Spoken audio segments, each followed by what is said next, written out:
Okay, folks, good evening. Welcome to night 3 of Startup Summit 2021. We are all from home right now as we have dealt with not only a pandemic that sent us virtual, but also the threat of severe weather across the Southeast has made this even more exciting, but we're still managing to trundle forward with the best brand division competition. We're joined tonight by some exceptional judges, and I think you're going to enjoy the presenters that we have as well that have been working on some really nice startup company ideas. And without further ado, we're going to get started. And to kick us off, we're going to introduce our judges tonight.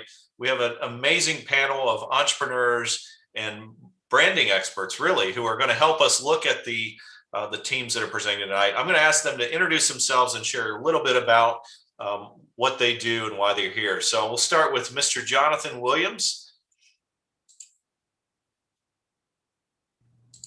Hey, yeah. My name is Jonathan Williams. I'm based out of Tuscaloosa, Alabama. I run a small marketing agency called Reality Digital. We work on, small digital marketing strategies for businesses, branding, and I'm a recent graduate of Mississippi State, actually last May. So I'm excited to see, what y'all have together, and excited to help. Awesome, thanks, Jonathan. Let's go over to Mr. Cameron Parker.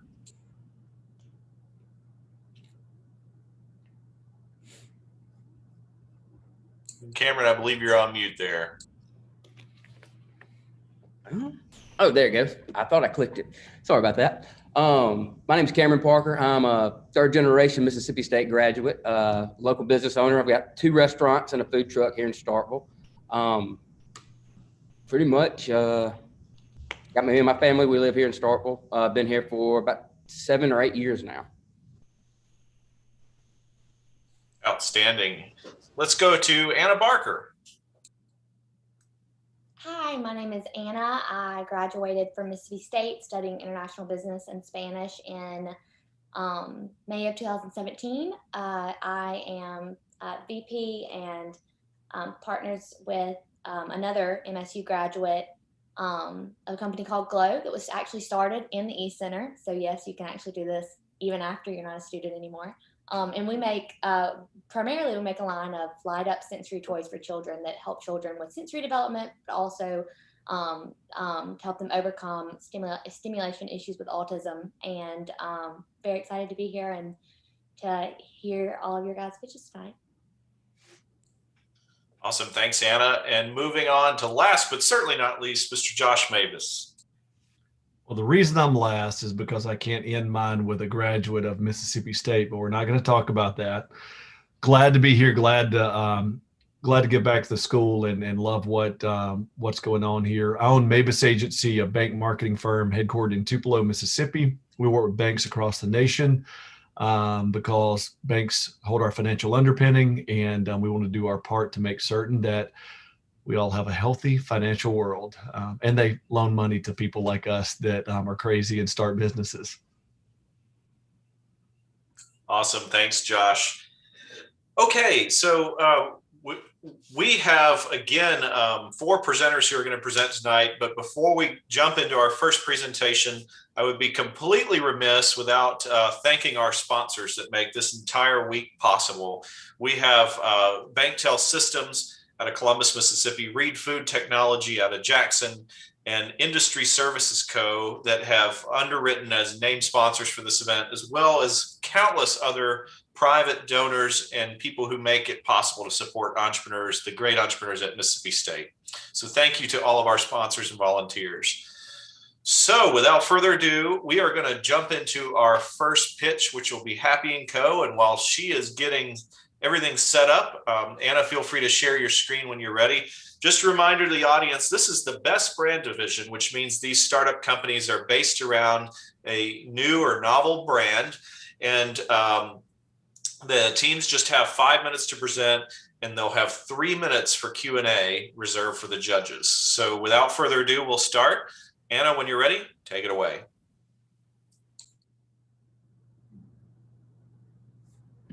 I had to take myself off of mute. Okay, so my name is Anna Lewis, and I'm the CEO and founder of Happy & Co.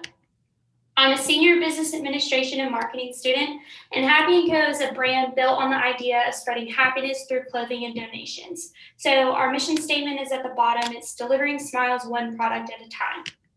So the why behind the company. So as you know, the pandemic, when it went on, suicide rates and depression rates increased rapidly. In late June, 40% of U.S. adults reported struggling with mental health or substance use. 1 in 6 youth-aged kids between the ages of 6 and 17 experience a mental health disorder each year. So I was sitting in my car, this is where it all began, sitting in my car of August of 2020, and I thought to myself, there has to be a way to spread happiness in this crazy world that we're living in. And there it was, a light bulb went off and Happy & Co became a thing in my head, obviously. So then I took it to my entrepreneurship class that semester, and my group chose Happy & Co to do for their group project. We wrote a business plan, 25-page business plan, feasibility analysis, and had to present at the end of class, at the end of the semester. So then I took it straight to the Entrepreneurship Center, where I got to pitch for funding, and I got partially funded. They told me to go out, create samples, see what the market would be like, and then I put a chicken down there because I felt like I was a chicken running around with my head cut off, trying to figure out where I can get inventory, who could screen print, all of the logistics behind Happy & Co and the company. And so then I finally found Studio Cheney in downtown Jackson, Mississippi, and they were like the first people to really believe in the reason behind the company and believe in me as well. And so they do all of our inventory and screen printing. And then on March 3rd of 2021, I was able to launch, and we almost completely sold out of our products. So I didn't necessarily find a solution to mental health, but I definitely found an opportunity. So we're going to give 10% of our net profits to the National Alliance on Mental Illness.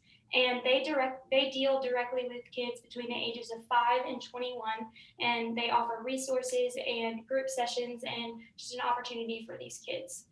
But there's more. So what makes us different from every other brand and every other company out there, that we don't just focus on mental health. With this original collection, which we'll get to later, we are focusing on mental health. We are advocating for mental health, but each collection will have its own foundation. So I want to do dog bandanas or something, and this is just an example. If I do dog bandanas, we're going to donate our net 10% of those net profits to a local shelter. So our current products are the original logo crew neck, the Happy hoodies, and the Happy tees. The crew neck was actually the first thing to sell out, and I still have some hoodies left, but then I actually just restocked the tees. The finances behind it all, these are the prices for all 3 products, how much it takes to make each one, and our profit margins for each product, as well as our total current sales, the total cost of the goods sold, and our donation amount is $165, but with increased sales, hopefully soon, the donation amount will be a lot bigger than it is right now. And then that's how much we're making after the donation. And actually, majority of these sales happened in literally 48 hours. I'm not kidding you. I had emails rushing in and flowing in. And so it was absolutely insane. It was awesome though. Who we're targeting, we're really honestly, I want to say that I want to target everyone, because that is who I want to represent. I want to represent average people and everyone who wants to advocate for different nonprofits. So college age is really what we're aiming for right now, because that's the market that I can reach and the people that I know currently. And that's really essentially who bought everything this past collection. How we're doing it through social media. We're very prevalent on Instagram, Twitter, TikTok, Facebook page. Actually on TikTok, it's definitely proven to be a great platform, but there was a brand who went viral in literally one night and woke up to 1,000 orders the next day, which is absolutely insane. Maybe that can be Happy & Co one day, I don't know. But moving on to our Shopify, so I do my website through Shopify, shipping through Shopify, consumer database through Shopify, and then I transfer those consumer emails and things like that to MailChimp, where I send my email and my weekly newsletter. And then our next thing would be the Happy Ambassador program. I have not started that yet because we are just starting. So I want to eventually do that, because literally the return on investment is so high. So if I send 12 hoodies to 12 different people that I know across the US, and they post, and I get 10 followers from their post. And then 5 of those followers end up purchasing a product. That's about 60 people that I couldn't reach myself, and I invested in those 12 other influencers, if you would call them that, influencers to get those consumers for me. Yeah, and that's Happy & Co. Do you guys have any questions? Judges, we have 3 minutes for questions.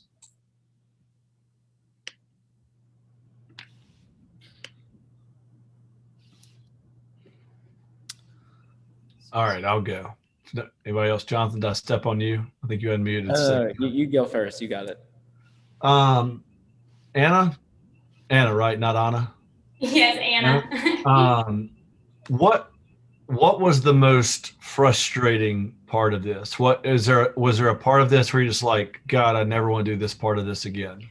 Oh, okay. I think the most frustrating part was that I started in August and putting the work and everything behind it and just wanting to get going, because I'm ambitious. I want to get going, and finding that supplier, finding the person who would screen print for the right price, and the price that I was operating at, and the funds my credit card bill, don't even ask me right now.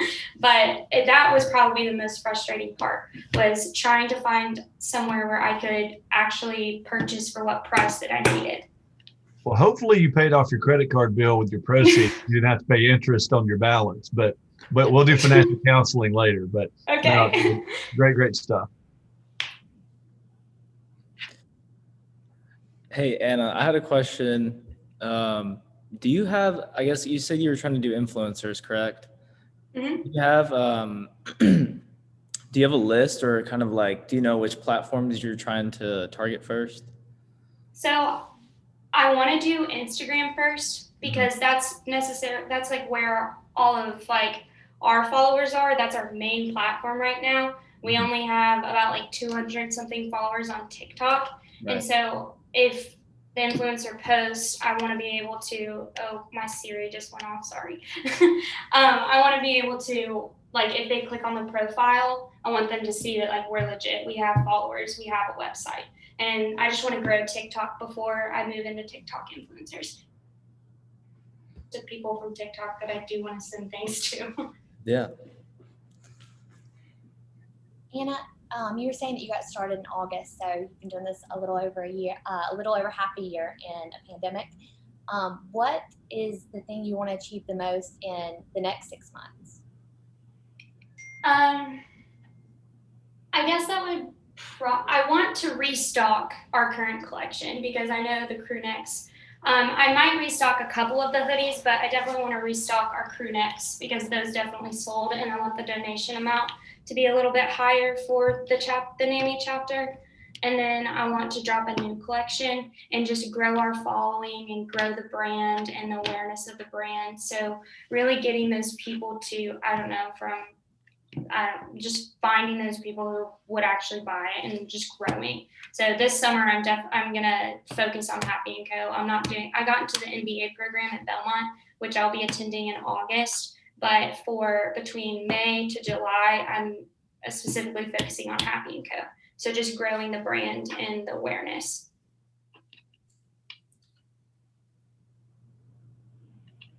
Awesome. Thank you, Anna. That'll have to be our last question. Okay, we are going to move on to our next presenter in just a moment. I believe they are logging in now.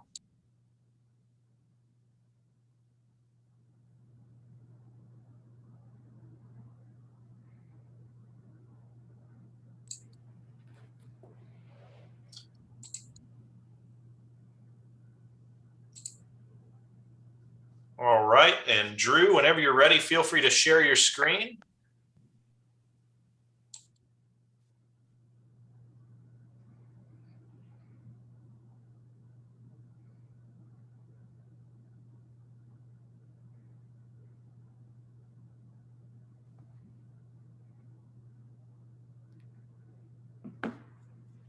Who's sharing their screen? Andrew, you whenever you're ready. Okay, sorry, my bad. No problem.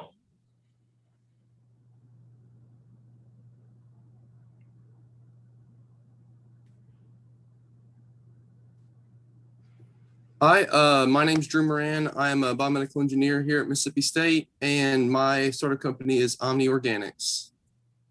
So we're focused on environmental awareness and just on the unprecedented amount of textile waste that there is in the world, about 13.1 million tons every year, and only about 15% of that is reusable and recyclable. So there's also some synthetic fibers that are in plastics that every time you wash those synthetic fibers, it's released into wastewater, which is then gets released into the environment, which is not good for us or people. And as you can see from the diagram on the right, environmental awareness is very important to people in the United States, and they're willing to learn ways that they can do their part. So we help them do their part by producing bamboo and hemp fiber clothing. So there's a plethora of beneficial natural properties in these fibers, like they're antimicrobial, anti-UV radiation, and they have superior comfort and durability. We're also working on a free public research forum for like new research projects can be submitted onto our website, and then people can come back and view those. And we also are looking into doing some do-it-yourself grow-at-home kits, just like some just add water kind of things. The bamboo hemp fiber clothing, that's what we're working on right now. We haven't really gotten into the botanical research or plant production yet. But in those, we want to figure out eco-friendly production methods of the fiber, and they want to give like the average person access to a lab to if they have any kind of exploratory questions they have. Our business is it's based online. They're going to have several options when they look online.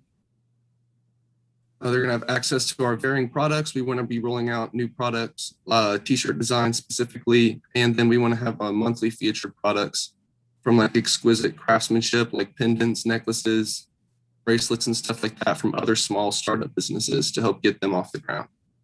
They'll also have access to our research forum. They'll have the option to view or post publications relevant to our field, and we're going to be working on a vetting process to make sure those documents are legitimate.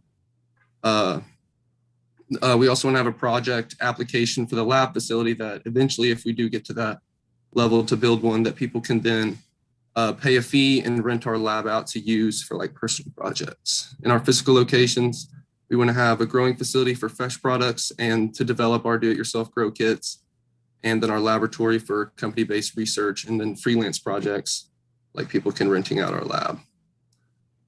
This is our business plan based out of 4 phases. Our phase 1 would just be building the website and design the t-shirts, getting everything off the ground and start making some money. Phase 2, we would upscale the production by getting a digital to garment printer. And that is one of the things that I would use the investment money for, is to purchase that, which will help us increase our cost per unit thing. So that'll help improve profit. So this is a financial model. This is what our bamboo t-shirt and hemp t-shirt would be making, and what the cost to design them and ship them and things like that would be. So, and our prices these are not like the actual prices of the t-shirts. These are ones computed on averages off the internet. In our competition, there are many bamboo and hemp t-shirt retail stores, but there's no big brand built around it. Fungi Perfect is an example of a competitor, but they're solely focused on fungal properties and fungal extracts. And that's kind of the same thing with all competitors. They're all pretty specific in one field and don't really branch out. And I would like us to be unique because we have a broad view on things. We want to do plant and fungus, and it's an emerging market. The market cap is set to be around 129 billion this year. And so it's making a lot of money, and it's a good business to get into right now. So our sales and marketing strategy would utilize social media influences and the marketing strategies available on those, paid sponsorships to influencers, and then I would for personal and friends and family advertisement. And I want the apparel and the clothes to be kind of like a hook to get them involved in our website, and then the ecological research and stuff like that to get them coming back. And with the research business, the repeat business to be generated by that. And so we are on Instagram and Twitter. And if you want to follow us at Omni Organics _. Thank you. That's it. Awesome. Thanks, Andrew. We have 3 minutes now.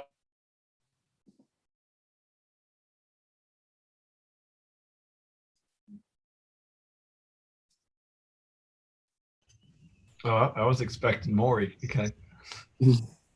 Cut off. Have you, Drew, great presentation. Thank you.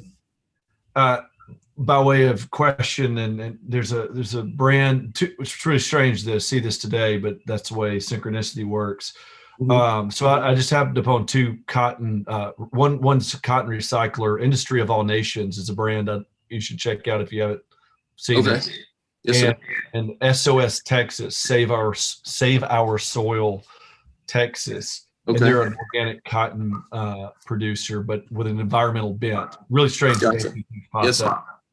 But one of the things I want to point out is this SOS Texas, while it has a domestic, an American website, their Instagram handle is Japanese. They have a Japanese distribution, and in Japan, organic cotton, organic clothing seems to be an incredible trend. Natural, undyed garment. So that's something I would look into if you haven't. But I guess the question around the brand of something like Omni Organics. So I say these names: Save Our Soil Texas, very rough, like not a I don't know, lowbrow, I guess. I don't know. Yeah. Industry of All Nations doesn't really, but Omni Organics sounds very. It sounds like the lab, right? Which is that a fair assessment? Is that is the passion the lab? Or is there room for other?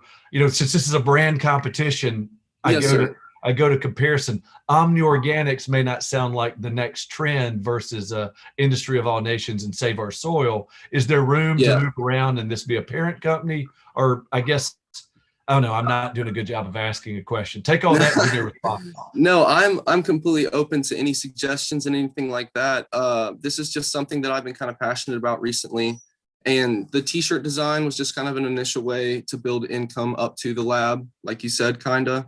Because I know that like building a laboratory and a facility like that would be extremely expensive and something farther down the road.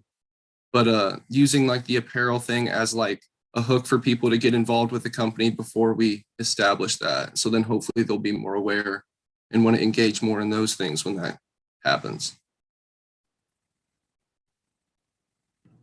Hey, Andrew, one question. So going back to kind of what Josh was saying, so your goal is, are you more passionate about the actual, use of hemp and kind of like the environmental side instead of more, building a brand per se? Yes, I would say so.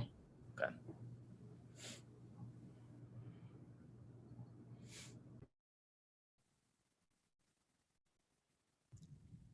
Hey, Drew. On your manufacturing part, can you retrofit any of the other textile factories, or do you have to build this from start? I think it has similar manufacturing qualities as cotton. There may just be a couple different processes within that, but I'm not 100% sure. Okay. Okay, and that will have to be our last question. All right, thank you all so much. Great job, and we will move on from here. So next up, I believe we have Mississippi Hat Co. with Christopher Knowles, who's going to be joining us shortly.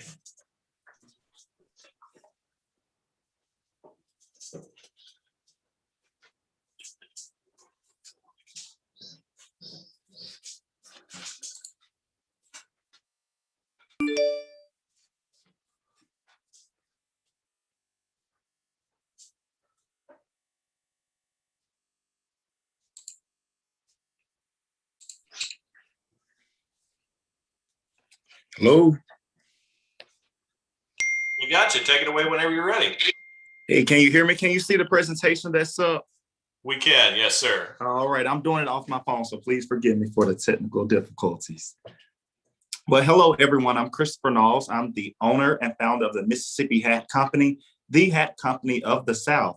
And I'm a senior marketing major here at Mississippi State University. And so here I will show you a little bit about my brand and my company.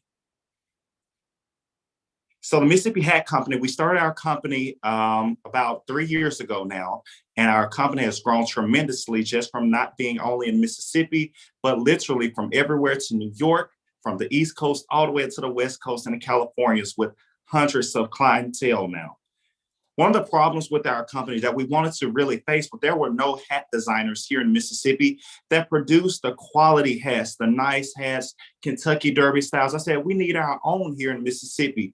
And so that's when I thought to bring my company to Mississippi and say, wow, we need something to give us quality and represent our great state well. So the solution to having that issue, I created my company to bring custom, youthful, and affordable hats as well.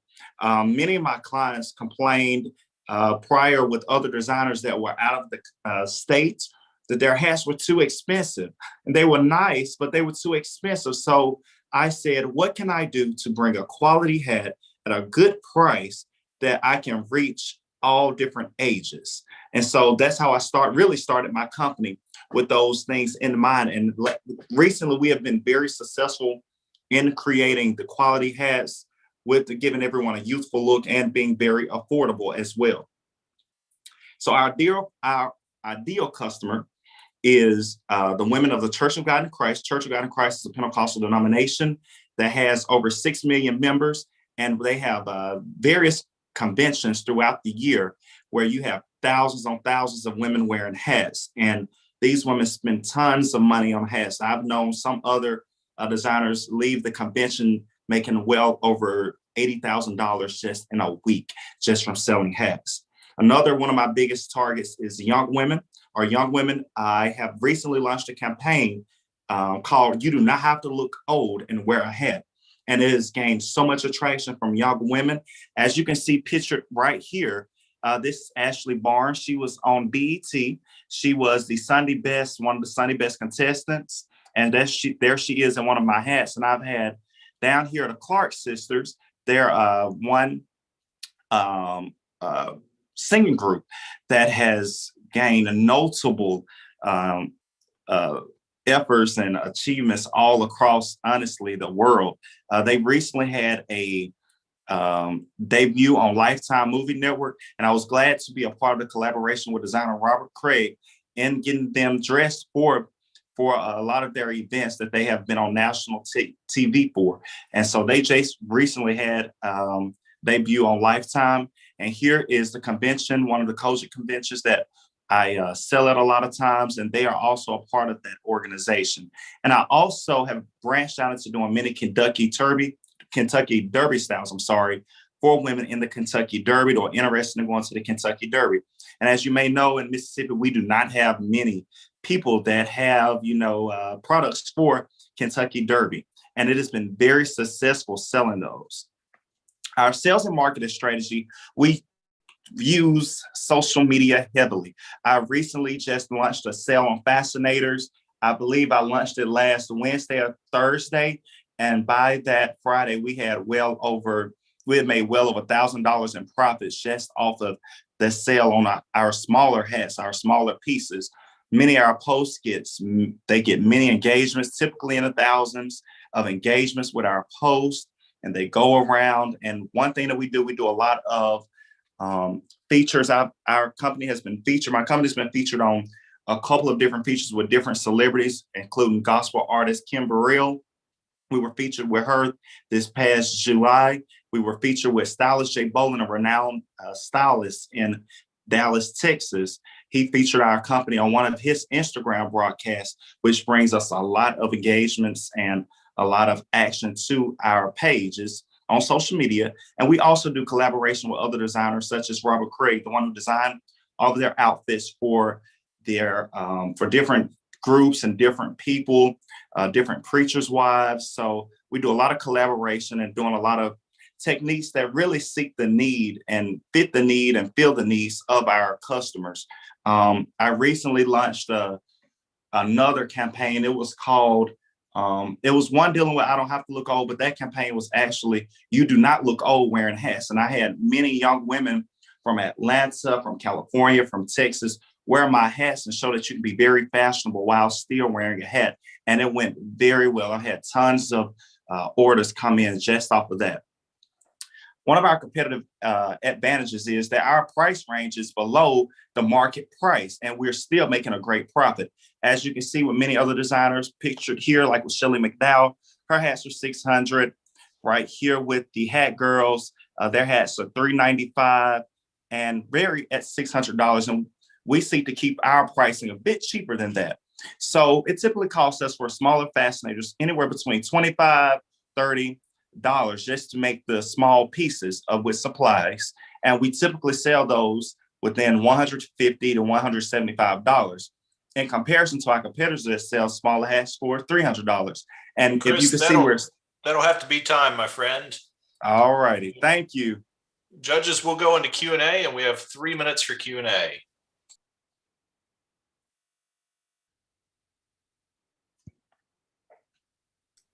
First of all, great job on your presentation. Also, I had no idea that there was such a market for hats or that they sold for so much. That's amazing.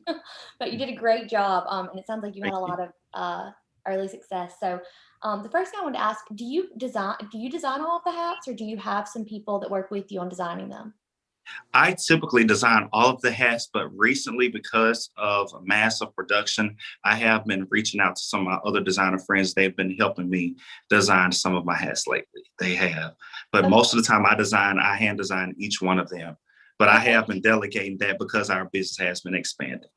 Okay. And do you outsource manufacturing, or do you make them as well? Yes, I use outsource. I have manufacturers. And my biggest manufacturer is in Philadelphia, Pennsylvania. And that's one of my issues, getting supplies from there. But most of it is in Philadelphia, Pennsylvania. I get a lot of my shapes made and my basic things made out of there, as well as I've had some stuff shipped from London and overseas as well. That's awesome. Great job. Thank you. Christopher, great. Yes, great sir.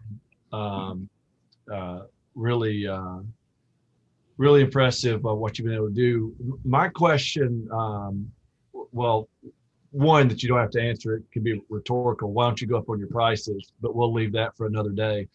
You can still be cheaper than the competition and go up on prices. But I think you said Kim Burrell, wore a hat. The ladies, you've had this exposure. What are you doing to leverage that exposure? When you get that, and there are a ton of eyeballs, whether it's a BET, reality contest show, or someone who's very well known in gospel circles, outside of African American community. I mean, it's a lot of people listen to to her music. Kim Burrell, how are you leveraging that to make certain that you're getting associated with it? Right. So with the prices, I have been raising my prices. One of my biggest things, my biggest tactics is if I keep my prices lower than the market price, people not only buy for the price, but they'll buy quantity. So most of my clients come in and they'll buy 3 or 4 hats at once. And once they're locked in as my loyal clients, I can pretty much charge them anything and not have to worry about price, because I'm pretty much their only designer. So that's the only reason I've kind of kept it right on it there. But what I have been doing to leverage that, I look at what people want. And I've had numerous races come in out because of the publicity. And I look at what they want. And that's my thing. If I see I'm getting a lot of young girls following, I'm going to create pieces that attract young girls. If it's older people, I know that they like a lot of stones, like these hats right here. The older women love the stones. So I'll post those, and I just kind of feed into them. Honestly, I really feed into them, feed into what they want, and find ways to get them what they want some type of way. Good. Thank you. Thank you. Do we have time for one more question? We do. Yes. Take it away.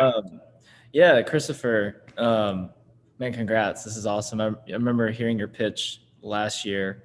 Seems like you've definitely taken it further. And, my question for you, I guess, is like, you have phenomenal margins, you have good exposure, you're kind of carving, your niche and you're building your brand. What are you, I guess, your goals to scale? If so, kind of how are you thinking about doing that? So my biggest goal right now, as of literally this moment, I'm getting ready to release my men's hat collection on tomorrow. And so with scaling and things, I'm always looking at ways to expand. I'm looking to expand only outside the church market. That's my biggest goal for this year, to really tap into those other markets and really grow in those. And I'm always looking at ways to expand my team, to bring on more people that I can trust to really help grow, as well as find another system to help in that growth, a system where I can get orders in and get them right back out without having too many hurdles to go over. And so that's pretty much what I'm doing to expand, but I'm constantly thinking of new things. I'm getting ready to release my men's collection starting tomorrow. And after then, I'm looking to go into even cowboy hats and Western styles hats to diversify my range of supplies and products. Awesome. It's exciting. Great, Chris. Thank you. That'll have to be our last question. All right. Thank you all so much. All right. So we are now actually finished. Our fourth team is unable to make it tonight. So we are going to move into the judges' deliberation. Folks joining us online, remember to go vote for People's Choice. If you go to our live stream on YouTube, click the link where you can vote for your People's Choice for tonight's presentations. Folks, we'll be back in just a few minutes. We're going to go and have the judges deliberate and pick who is going home with the first place, second place, and third place prizes. We'll be back shortly.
Okay, folks, welcome back. We have just come back from judging Deliberation. They had a tough decision on the 3 pitches tonight, but we had to pick a first, second, and third. And finally, we had people voting online. We had more than 300 votes cast in the People's Choice voting tonight.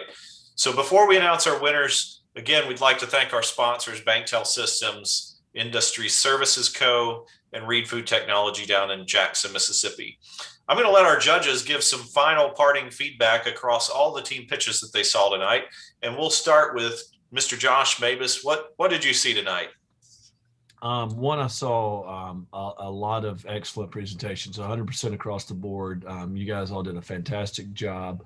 The thing I would say is this is a brand presentation. Brands require focus and concentration on audience. The best brands in the world pick an audience. They really resonate with an audience. And that's one of the things that we really saw in here is that focus and understanding the audience in those. And also the opportunity to improve is to find even more focus around those audiences. But the other thing is big, good brands have people behind them that are passionate, and all of that came through in the presentations in different ways. And so it was really good to see those unique and differing ways of how everybody approached their problem. And can't say enough good things. Proud to share a state with you guys, and glad you chose Mississippi State and are pitching great ideas.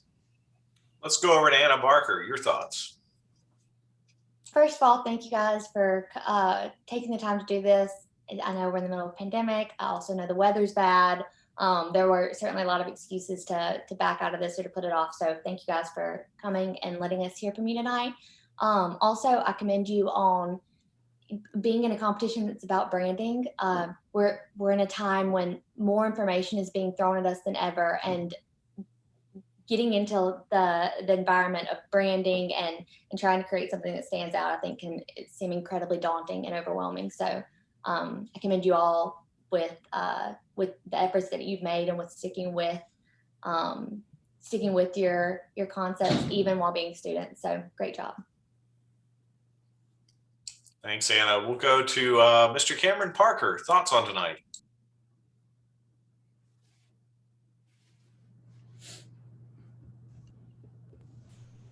Appreciate everybody doing their presentations tonight, taking the time to do this. I was impressed with every one of them. It was not an easy decision on the judging side.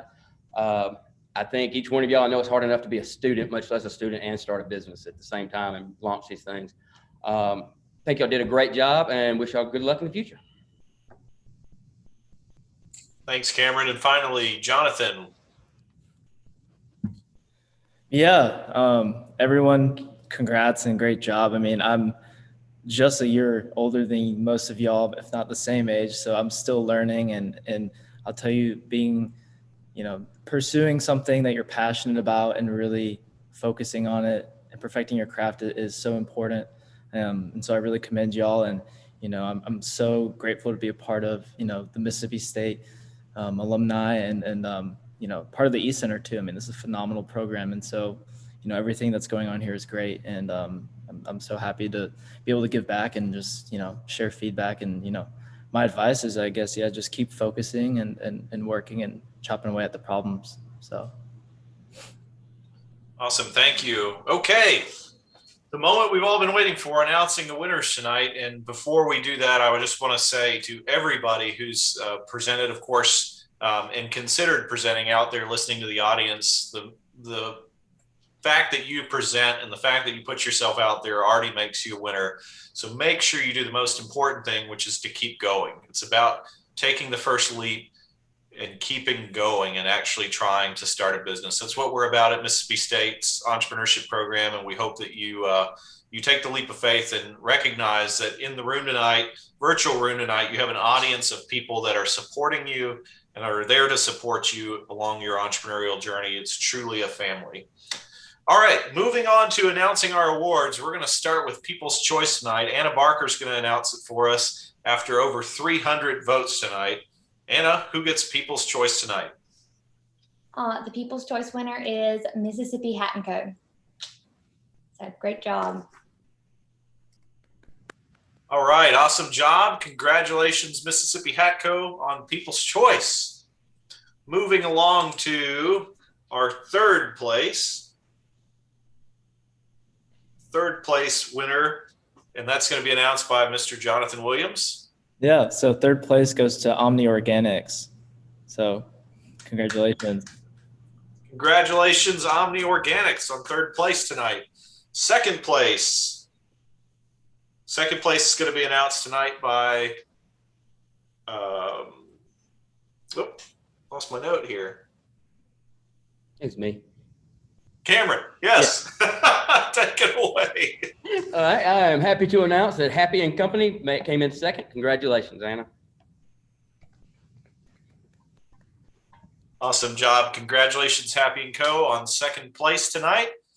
And Josh, who's taking home the grand prize? Well, since it'll be no surprise to anybody, I'm just going to echo Jonathan and telling you guys that I'm only a year older than these students too. So you have some surprise right now.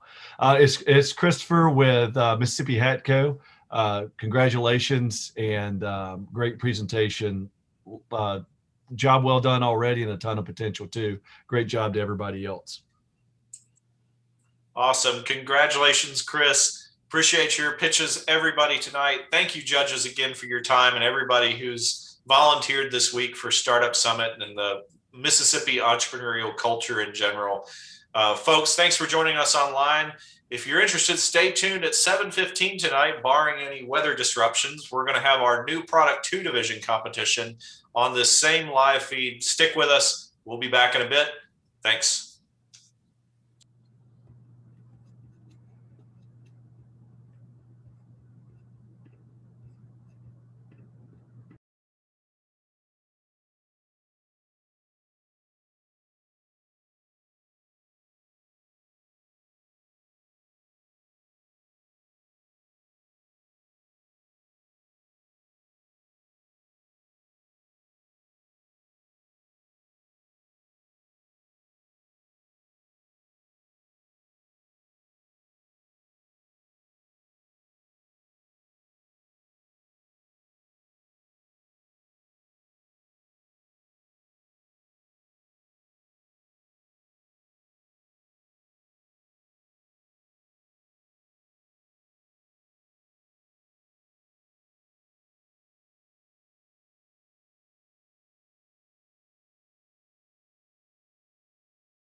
Hey, Eric, can you hear me?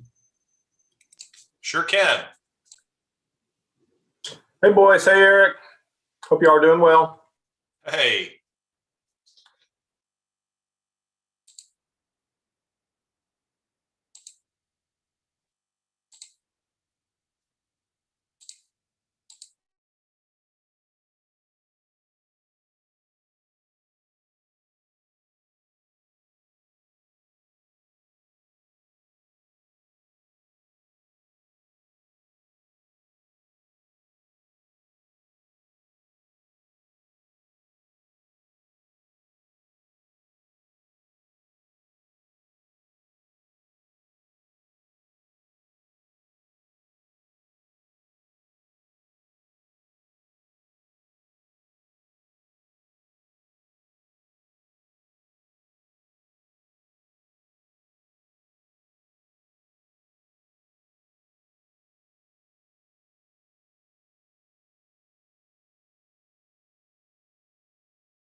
Okay, good evening, folks. Welcome back to night 3 of Startup Summit. This is our second competition of the night for the New Product 2 division.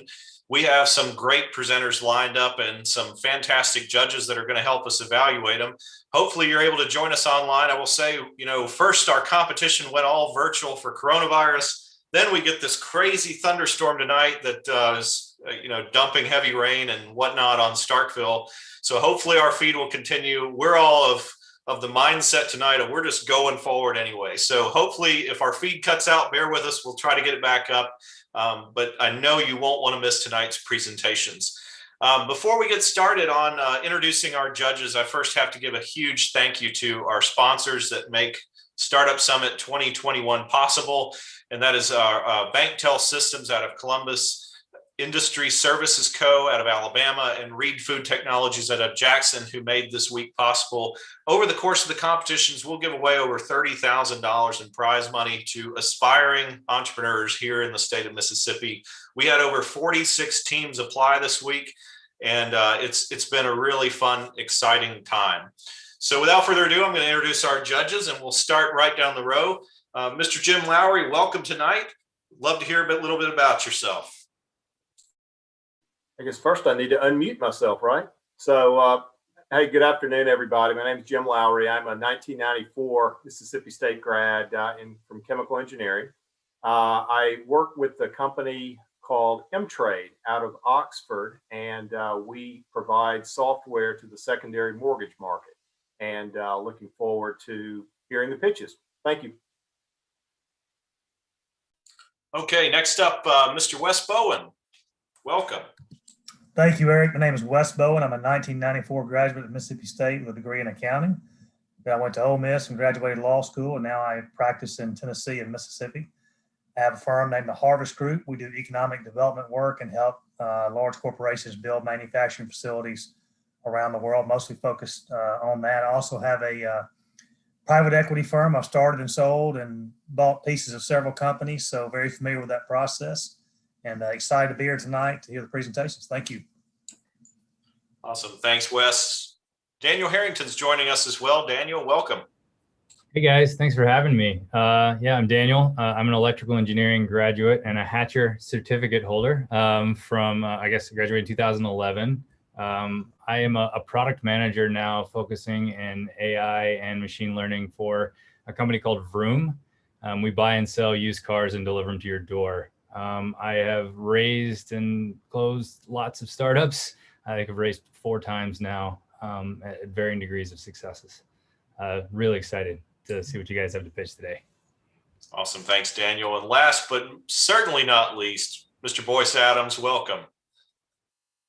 You're muted, my friend.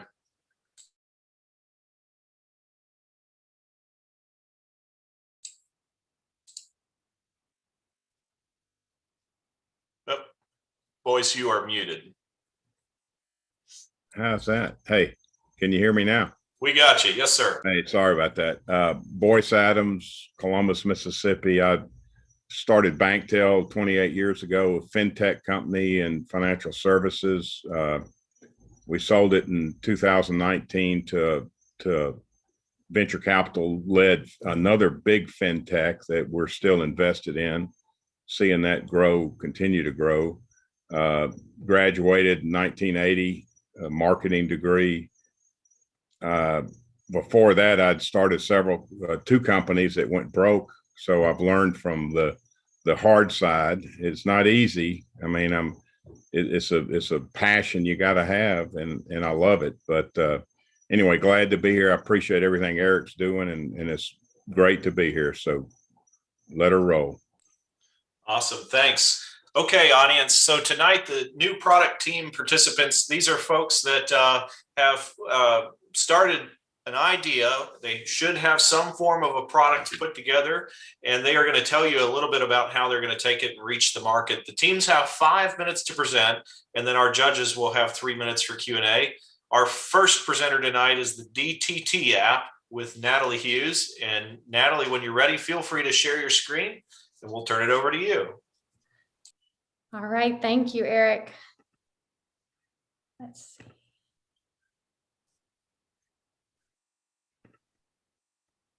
Can everyone see what I am sharing? You gotcha. Okay, I'll go ahead and get started. Good evening, everyone. My name is Natalie Hughes and my brother's name is Nate Phillips. We have made the Exceptional Data Book app. Our target customers are special education teachers. Special education teachers are 440,000 strong, and this right here is what we love, interacting and teaching exceptional learners. Unfortunately, that is what we end up doing. More than 50% of our day is spent, less than 50% of our day is spent teaching. A lot of that time goes to preparing for discrete trial training, or DTT, a teaching procedure that many of our students need so that they can perform skills in the naturalistic environment. But SPED teachers don't go into this field to do paperwork all day. So that leads to SPED teachers being almost twice as likely to leave the field as a general education teacher is. That leads to shortages, a lot of shortages for SPED teachers. 50% of schools say they have difficulty finding high quality SPED teachers, and 90% of low-income schools have that same problem. So Nate and I made the Exceptional Data Book to help with some of these issues. When you compare the Exceptional Data Book to some of its competitors on these 10 metrics, you see the data book meets all 10 of them. Right underneath that, we have paper, pen, and note cards. That is what SPED teachers have been using since 1970 when DTT was born. It's using that method, you can be very individualized and it's user-friendly, but all the work falls on the shoulders of the teacher, so it takes a lot of time. DataFinch was an app made to help special educators, but it wasn't made to help them with DTT. So it only meets 4 of the metrics. Therapies is an app that was made for data, but it wasn't made with SPED teachers in mind, and the scope is way too broad to be of use to us. Now, if we zero in on just 2 of the tasks that this app does automatically, take data automatically when performing DTT, and automatically maintain the deck so the teachers don't have to anymore. If we zoom into that, currently I am spending 20% of my day doing those 2 tasks. With the app, I will be spending 0% of my day doing those tasks, which frees me up to do what I love, which is teach.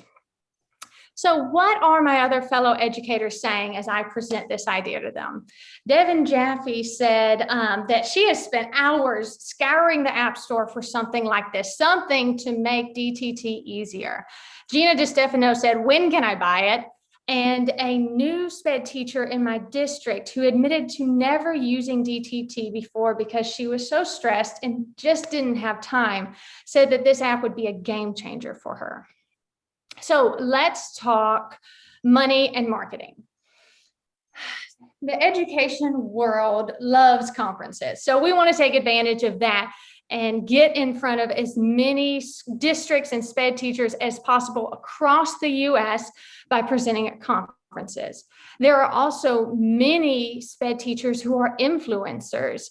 And we want to give them a free trial of our app, let them use it, see what they think, and use their platform to share that with others. And also word of mouth is huge and can't be underestimated. So an individual prescription would be $10 a month. As you can see, DataFinch, which only filled out 4 of the metrics, is $12.99 a month for their starter package. If a district wants to buy it as a whole, it'll be $110 per teacher per year. So that's a $10 discount per teacher for those districts who choose to do that. Now, Nate and I created the Exceptional Data Book app to give teachers back that joy, the reason we came into the field. And when we are filled with joy, we are able to teach better and give more time to our students. which is changing lives. So we built the exceptional data book app to help our exceptional learners. Thank you so much. Awesome. Thanks, Natalie. We have 3 minutes for Q&A now. Okay, this is Nate. Can y'all hear me? This is Boyce. Yes. I got 2 questions and a comment. Number one, what made you do this? I mean, what made you get into this? Well, it really came from me complaining to Nate one day about how much of my time was spent with this DTT, and it's the best thing for my students, but why does it have to take up so much of my time where I can't work with them like I want to? And he said, we can write a code for that. And so we started. Okay. And you've talked to enough people and teachers that there's a definite need. I mean, yes, currently I have talked to 20 teachers. I just started talking to teachers, and they are before I even tell them about the app, I'm asking what's the biggest issue with DTT, and they're saying time. There's not enough time. It takes up all this time and materials. So okay. They all are identifying the same issues. Gotcha. Okay. Wes? So, when you're talking to the teachers about this, have you shown them your interface with the app and how it works and the functionality of it? Not currently. It is actually going to be tested in my room starting next week. And I've got a couple other teachers who said they want to test it as well. So are you still developing the app is what you're saying? It's not totally functional yet? No, it is completely functioning. It just hasn't gone for a test run with actual students. And I got all their approval for that. And so that will be happening starting when we all get back to school. Great, thank you. Hey, Natalie, so is your thought to go sell this to the school systems or teacher by teacher? Both. So the school systems who will buy this for all their teachers, that is the ultimate way that's the best way to do it, because then they can all learn it as a whole, and possibly even I could do some training for them as well, which I think would be hugely beneficial. But if a district isn't doing that, the teacher and parents could also buy in on an individual level. I'll build on to Jim's question. You're offering it for $10 and you're giving more features than your competitor at $12.99. How did you arrive to the $10 price? Mostly because I am an educator, and I know that gut feeling when you click into something you want to get for you and your kids. And I just didn't want people feeling that way when they looked at this app. I wanted everyone to be able to use it. How many hours do you think you're going to save per day next week? So at least 7 hours, maybe more, but at least 7. Thanks. Great pitch. Yeah, I'd like to say one thing, just to comment. As far as a presentation, I got the what and the why pretty quick. So whether it's a business model that's who knows, but the what and the why I understand. So you did a good job there. Thank you. Thank you. Yes. Awesome, team. Thanks. That'll be our time for our last question. So we will move on. Next up is Shinwei. She's going to present her company. So Shinwei, when you're ready, feel free to share your screen. And to our audience tuned in live, I failed to mention that we have our People's Choice voting that is live online right now. If you check the description in our YouTube live stream, you'll see the link where you can vote.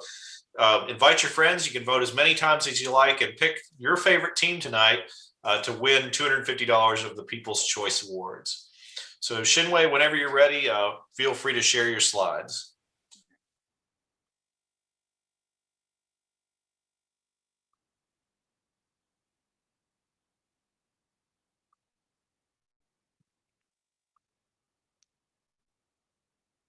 Can you see my slide now? Not yet.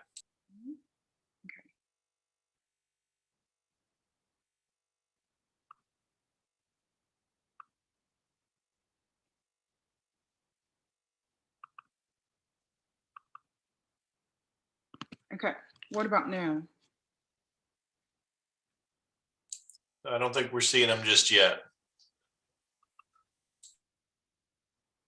It's the storm. The perfect storm.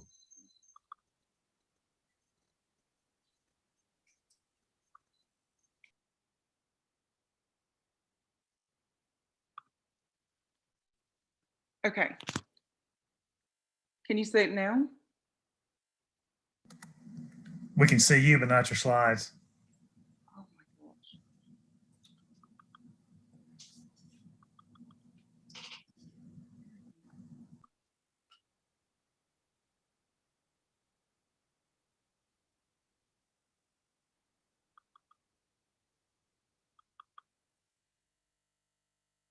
Shinwei, tell you what, if you want to email it to us, what we'll do is we'll jump to the next pitch and then we'll come back and pick you up and we'll share your slides for you. That way you don't have to worry about it.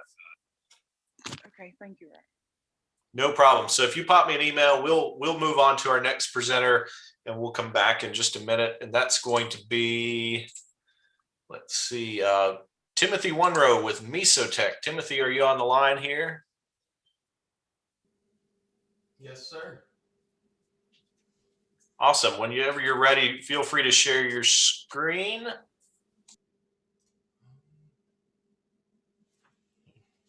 You should be able to see it now. Can you see the slide? Yes, sir. We've got you. And whenever you're ready, take it away. All right, very cool. Hello, everyone. My name is Timothy Wunrow, and this is my company, Mesotech, using selective noise canceling to help people with misophonia. Now, all of us at some point in our lives, we've experienced that feeling of losing control, of maybe some person or some circumstance just sets us over the edge and we completely lose it. And now we may not physically lash out like this guy does, but mentally we can feel that we're not completely in control of ourselves. Now, I want you to imagine that happening hundreds of times a day when you hear specific sounds. Now, that's exactly what people with misophonia go through every day. Misophonia is a neuroauditory processing disorder where specific everyday sounds trigger somebody's fight or flight response. That leads to that loss of control, that mental not being able to think clearly. It leads to extreme anger and intense anxiety and panic attacks. And now the sounds that cause these reactions are not rare either. It could be somebody eating or whistling, or even something as simple as somebody breathing too loudly. And now, none of you have probably heard of misophonia before, but according to the Misophonia Institute, approximately 15% of adults suffer from this condition, and 20% of those have a significant enough reaction to affect their everyday lives. In terms of numbers, that comes out to about 10 million people in the US alone. Now, people with misophonia have lots of coping mechanisms for dealing with their reactions to these sounds. And as you might expect, most of them involve canceling the sounds out. But the problem with these things like noise canceling headphones and earplugs is that while they do cancel out trigger noises, they also cancel out all sound. So it isolates the person wearing them. And isolation is not healthy. It leads to self-harm. It leads to bad mental health. So the coping mechanisms that people with misophonia have are really just band-aids on the actual problem, and they're not even good band-aids. That's where Mesotech comes in. We're using AI to selectively remove trigger noises from the lives of people with misophonia without isolating them completely. Currently, we're developing a software that uses an AI to detect trigger noises in some sort of audio feed. Maybe it's a podcast or a movie, some sort of audio coming from a computer or a phone. Now it mutes the trigger noises and then outputs a clean version of the audio for the user to listen to. So someone with misophonia could watch a movie with eating in it and never hear the eating sounds and therefore not be triggered. And I'm sure it comes as no surprise that we plan to sell this as a subscription service with continuous updates so that the user can always be on top of the game. Now, to market this software, we plan to hit three main areas. First is online communities. There are many online communities related to people with misophonia, helping them cope with their disorder and talk with other people. And as you can see, advertising the software on these communities would reach tens of thousands of potential customers.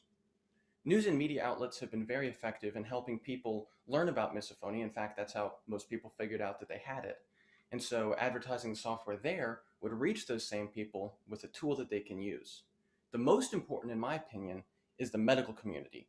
Audiologists, psychiatrists, counselors, people who are diagnosing their patients with misophonia could now also have a potential tool to hand to them to help them. Currently, we've developed a software that can remove knuckle cracks from an audio feed. Now, that may not seem like a big thing, but in reality, that's really half of the battle to get this software finished. The next milestone is to collect enough data that we can train an effective network that can cancel out many different trigger sounds effectively. In the long term, we hope to remove this software purely from a computer and a phone and put it in a wearable like an earbud, so that someone with misophonia could use the software to cancel out trigger sounds in their live surroundings, not just something recorded. While misophonia doesn't really have a cure and probably never will, and we can never fully protect people from the triggers, with this software we can give them at least one moment of peace where they don't have to worry about being triggered. Does anybody have any questions?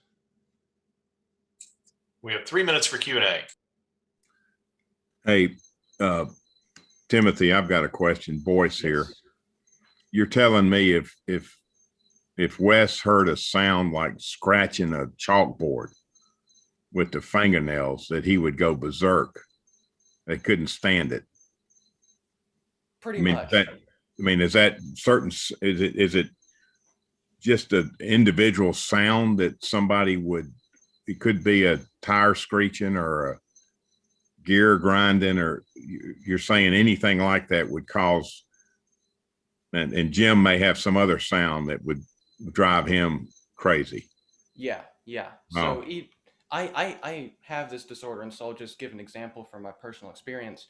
One of my most severe triggers is somebody humming. And so whenever I hear somebody humming, no matter like how loud it is, how far away it is, my mind just instantly goes crazy. And it's like, I can't think properly. I start to get really angry. Like my blood pressure rises. There's a physical reaction. Right. You know, everybody has their own unique sounds, but there are, I guess this is part of your question, there are a lot of sounds that are common across the board. Like Right. sounds. Interesting. Wow. Hey, Timothy, how many, I know you've done market research to find out how many people have this disorder. Out of the people that have the disorder, is there a top 10 list of audio triggers that you guys would address first that would cover 75% of those people? Or are there literally millions of things that you're going to have to put into the software in order to make it work? The answer is kind of both. So in the end, yeah, there are, hundreds of millions of triggers. And so each person would probably have their own personalized AI to deal with their specific triggers. But initially, yeah, there are like a couple top tier triggers like eating, joints popping, like those are two of the biggest ones. And so, focusing on those would kind of, help the majority. Let me ask you something. That's an interesting point. Is there any way you can program the AI where the user could record their sound? Yes. Yeah. Now that is, it's a little bit difficult because you need so much data to effectively train something like this. Yeah, that's my question, Tim. How do you build your training set? Yeah, that's one thing I'm working on now, and that's one of the things that I need funds for because, right now I'm trying to build a data set by myself, and I have all the equipment and everything, but I can only do so much in the time I've got. How do you plan to use the funds to build that training set?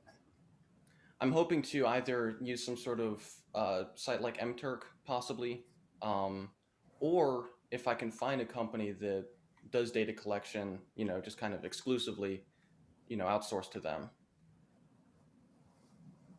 Cool. When did you notice that humming caused you to have this reaction? The humming came a little bit later. probably when I was like 17. The first triggers that I had were eating noises, and those were around 12 or 13. Yeah. Okay, so it was like preteen time, and then it developed into Yeah, different things as you got that's older. the general time frame of when people start to get it is, early teens, like onset of puberty kind of In time. your study of this disorder, do you think that the sounds that trigger, do they change, or do they you just add to the list as time goes on? Probably 95% of the time, it's just adding to the list. It's kind of like a snowball effect. Right. Some people do, just change or lose triggers, but generally, it's just an ever increasing list. Yeah. All right, and that'll have to be our last question. Timothy, great job. Thank you. Thank you. Appreciate the time. Okay. We have gotten Shinwei's pitch sorted out here, so I'm going to load her slides and see if I can give her control. So now the tech problems are on me. It's my fault if it messes up. So let's see if we can get you control here. Thank you, Eric.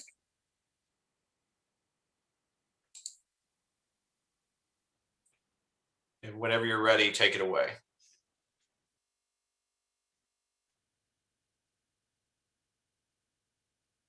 Did you already give me control? Yep. Can y'all see the screen? Okay, great. Good evening and thank you for being here. I am Chinwe Okori, the CEO and founder of Le Pied Chic, and our motto is Santé la glissade, which is French for build a glide. Okay. So the problem here is I was invited to this very beautiful event. So one was the ESPYs event, and the other was co-hosting an ESPN game, the Women's National Championship game. And a determinant factor was finding a pair of shoes to be able to attend this event. And unfortunately, I almost did not attend this because I had to buy a smaller pair of shoe in order to attend this event. So of course, this was a trigger for me to start my own company for a shoe business.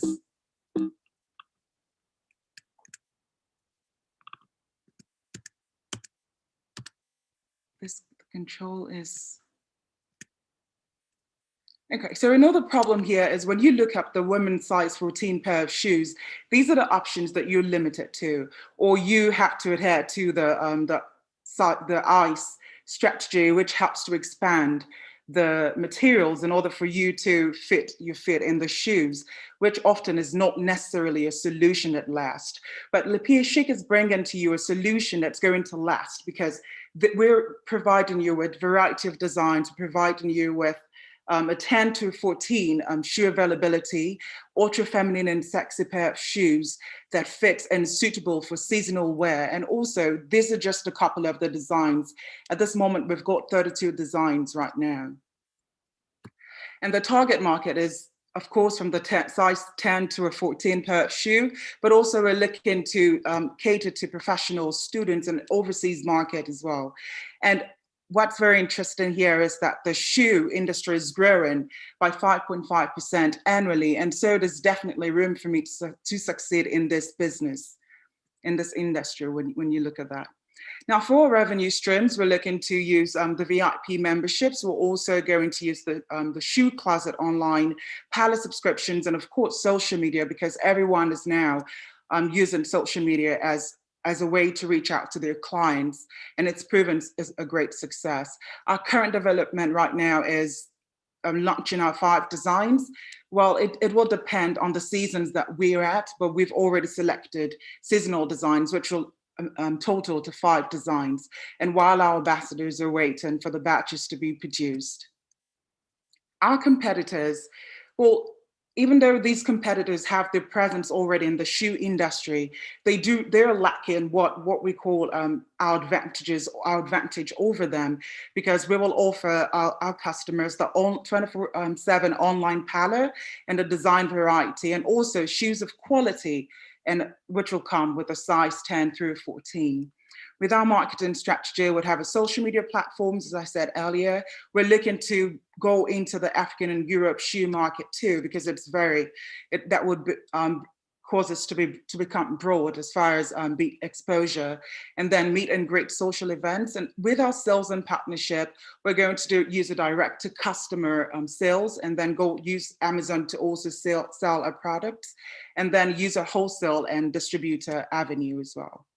Now, here's our business model. When we look at from 2021 up to 2023, using those different shoe units as far as production, and then we result to a GP of 72% in the third year. Now we can question this because of the current pandemic, but from research, this is how I was able to pull up this amount. This is our all-star team, including myself. I'm currently a graduate student at Mississippi State University, but Mark Schwartz is our designer expert, and Natalie is the computer engineer and marketing personnel. Kevin Jones is our project and quality engineer, and Charlie Wentfield is our business developer and compliance guy. So in summary, the PA Chic is going to solve the problems and the issues of women finding it difficult to have the choice of the options for purchasing large sizes of shoes. When I say large, I'm looking at 10 through 14, and also a variety of these shoes that would help them to express their fashion sense and be comfortable in the shoes that they wear. And most importantly, we have conducted an extensive market research using the MBA team through the E-Center. Thank you very much for your time. If you've got any questions. Chinway, this is Wes. I think this is an incredible opportunity. I think the larger shoe manufacturers, because they're looking at the broader market, they are ignoring this smaller market of people that need the larger shoes that are also stylish. Right. And when I'm thinking through this, I'm thinking, you said direct to customer and Amazon, while in the old days, all these other shoe manufacturers are in the old school mentality of having an offering that's going to meet the broader market. But today with online merchandising, you can have a very narrow target group, but if you hit them with the right product, it really is a good offering. So you said when you were going to be on that ESPN show, or go to the ESPYs, you did not have any good choices of shoes that would actually fit you. Is that what you were saying?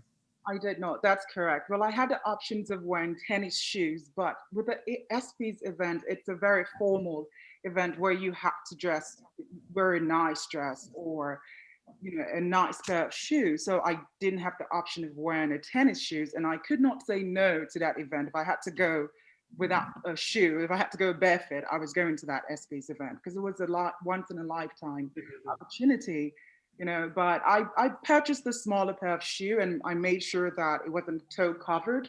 That way my toes could poke out of the shoe, and no one, it wasn't as embarrassing as it sounded because, hey, I was in the ESPYs, right? But in real life, I would love to wear a pair of shoes.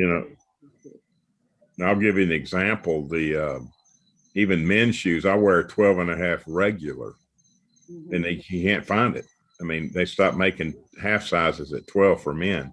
So you may have something here, Now, what's your addressable market for? How do you find out what the market is for that, for 10 to 14 size women? Great question. So I conducted a survey where I had all this list of, what kinds of shoes do people like to wear? What prices do they usually go? So with the kinds of shoes, I just listed like some designer shoes and then some non-designer shoes, so to speak, in the market. And the survey, what we gathered from the survey resulted to how we would project this product into the market to our customers as well. So are you going for a higher price point since your target market is, you mentioned WNBA or athletes, etc.? Yes, definitely. Well, we're looking to start from 1A to 5. I'm trying to get to that slide. So 1A to 5 would be the starting price for a unit for one pair of shoes. But again, I have purchased shoes that are pricier than that. And from the research, from the survey, people purchase shoes that are pricier than that, but they would prefer to buy shoes that are affordable and that offers them a variety. So, and that's what we're doing here in Le PA Chic. Chinway, connect the number of units you have listed there as a projected sale versus the size of this market. Can I connect what? That you're showing 200 units sold there. How many women do you think wear a size 10 to 14 shoe that in these markets do you think you have access to? Oh yes, there are a lot. So our survey gave us 75% of feedback. So that was just from a size 10 to a size 11, a 75. And then with a size 10 through a size 14, we got back a 65% of women who wear those shoes. But again, also the survey was not just for women who wore a size 10 through a 12. It was inclusive of women wearing a size 10 through a size 14. How many women in the United States do you think have a foot size 10 or larger? Oh my gosh. I would think a lot. I don't know the exact number, but with the rate at which children are growing, and also with the rate at which I guess the change in growth, a lot of women have started growing bigger feet, so to speak. And I think that's what is attracting the need for a bigger size of shoe.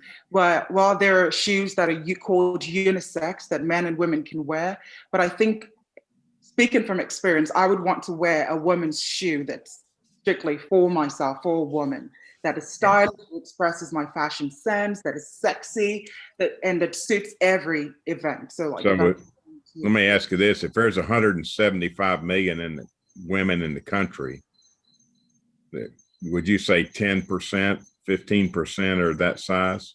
More than 10 or 15%. I would say 20 to 22%. Okay. Yeah. That'll have to be our last question. Shinwei, thank you so much. Great job.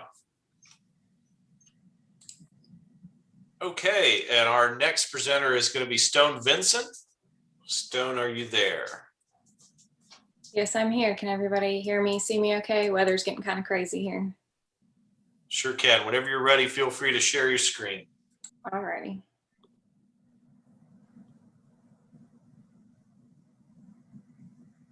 Okay, so my name is Stone Vincent. I'm a graduate student here at MSU. And today I'm going to talk to you about my product, which is a new method for the creation of mycelium leather, myco leather. This is a sustainably grown alternative to leathers on the mass market today. So first off, let's talk real quick about why we even need to make a change. So why would we need to switch away from the bovine leathers that we see on the market today? So in the leather process, actually only 20% of the material that comes out of it is actual leather, which means the rest of it is solid and liquid waste. Now in this picture, I want you to take a close look at that body of water right there. This is a neighborhood in Dhaka, Bangladesh called Hazaribagh. This has 90% of all the tanneries in the country. And this is the best example for you to see the negative impacts the leather industry has on people and the environment. So that water right there that little girl standing next to has these chemicals in it. So that's not good, obviously. Nobody wants to be around that. But these are the common chemicals used in leather processing. And since leather processing has a very low rate of chemical retention, these often end up in the 60% solid and liquid waste that is expelled from tanneries. Now, as of right now, current alternatives mainly consist of polyurethane-based leathers. So I'm sure everyone has owned a pair of pleather shoes or a pleather bag. It doesn't last you very long. It's not good quality. You get it wet, it's basically ruined. And then it just ends up in a landfill. So it's not good for us and not good for the environment. Really not a good solution. So that's where we come to myco leather, which is my solution to the need for a sustainable, biodegradable leather alternative. So in simple terms, mycelium is the root system of mushrooms. It's grown in densely packed networks to provide nutrients for the fruiting bodies. But actually, when grown in the right conditions, it can provide a durable and naturally hydrophobic material with easily manipulated physical properties. Now, this is a relatively new material, although it already has had some major success. For example, here's a bag produced in collaboration with MycoWorks and the French luxury brand Hermes. Companies like MycoWorks and Bolt Threads already produce mycelium leather for applications in the fashion industry. These applications are, for now, limited to shoes and accessories. Despite this limited market, MycoWorks has just received $45 million in Series B funding for their iteration of mycelium leather. They've partnered with brands like Hermes, as you saw, Adidas, Stella McCartney, and Kering. There are, however, some problems. So I've actually had the opportunity to speak with the head product development scientist at MycoWorks, and I learned a lot about what quality concerns are with the current iterations of the product. I'm just going to summarize these real quickly for you. So leathers are not as soft and thin as they would like them to be. This is the main characteristic that limits its application to shoes and bags. You need a sturdier leather for those. The material also browns over time due to the current substrate. They are also not entirely biodegradable. Synthetic textiles are still used in the MycoWorks iteration of mycelium leather. And they only utilize one mushroom species, which is the reishi mushroom. Our new method of mycelium leather production addresses each of these quality concerns, making our patent all the more valuable. So one example is we use a multitude of species for our production. Right now we're using 8 mushroom species, though this is quickly increasing every day. Our business model. In short, companies will want what we have. Now that you already know why a patent on this method of production would be considered valuable to larger, more established brands that are already making a considerable profit, through licensing, we can make a considerable profit, allowing other brands to produce mycelium leather using our original method. By specifically targeting quality concerns that we know these brands are already facing, we ensure that our product will be a valuable asset to these companies moving forward. Another route is to create, manufacture, and sell myco leather to our own set of consumers. Consumer interviews have already been promising, and our potential consumer base consists of leather craftsmen, tanneries, and brands in the fashion, furniture, and automotive industries. Now I'm going to open up for any questions you guys might have. Stone, do you already have patents? We don't as of yet. We are in the process. We've just started this last semester, and we're moving very, very quickly. I'm very happy with the progress we've made so far. We do need additional funding so we can further. It's a lot of materials to buy in to get this started, but success has been very, very quick, and within the next couple months, that should be done. How did you figure out that these different mushrooms would work? I mean, have y'all proven it? Yes, MycoWorks and Bolt Threads also already produce a mycelium leather. So it is successful, and it's being used by brands and being used to make products already. What we're doing is simply improving their method so they have a higher quality product which can be used for a much wider amount of applications. Do they have patents on their processes? Yes, they do. Okay, so would you be an intervening technology, or you have a totally different technology? It is completely different. It uses a completely different substrate, a completely different textile, and a completely different mushroom species. So the different substrate is the different mushroom species? No, the substrate is the growth medium for the mushrooms. Okay. So for example, MycoWorks currently uses different forms of ag waste, which is what leads to the eventual browning of their material. Stone, you said we earlier. What is your background, and is this a team of scientists, team of students who came up with this technology? Well, no, it's just me. I'm working in collaboration with my professor, Dr. Freeman. He's been definitely helpful for this, but this is really my creative project. I have studied fashion merchandising and product development, and so this really arises out of, I know there's a need for more sustainable fashion. The fashion industry, and particularly the leather industry, is one of the worst polluters and a real threat to not only the environment, but public health as well.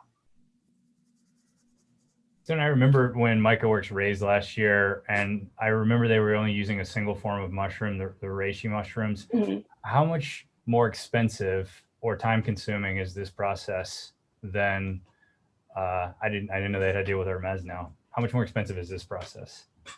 How much more expensive is this process compared to MicroWorks? Sure, compared to MicroWorks or any other type of micro leather.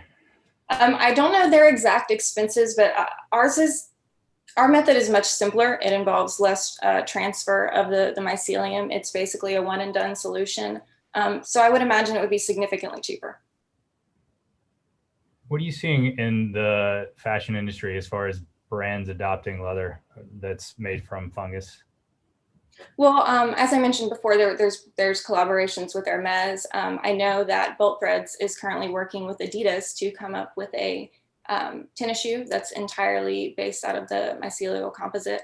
Stella McCartney is working to make several bags. And so these are larger brands that already, are very trusted by consumers and are known for coming up with a high quality product. So they really do trust that the mycelium leather is going to hold up to, bovine leather that they normally would use. Can MSU grow the mushrooms? What was that? Sorry, I cannot hear you. Can MSU grow the mushrooms?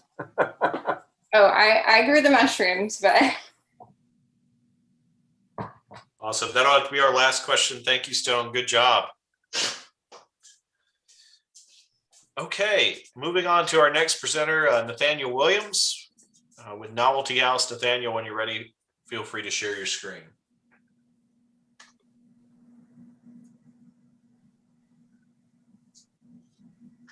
Can you see it? Everything good? We got it. Yeah, we got it. Okay. Oops. Sorry.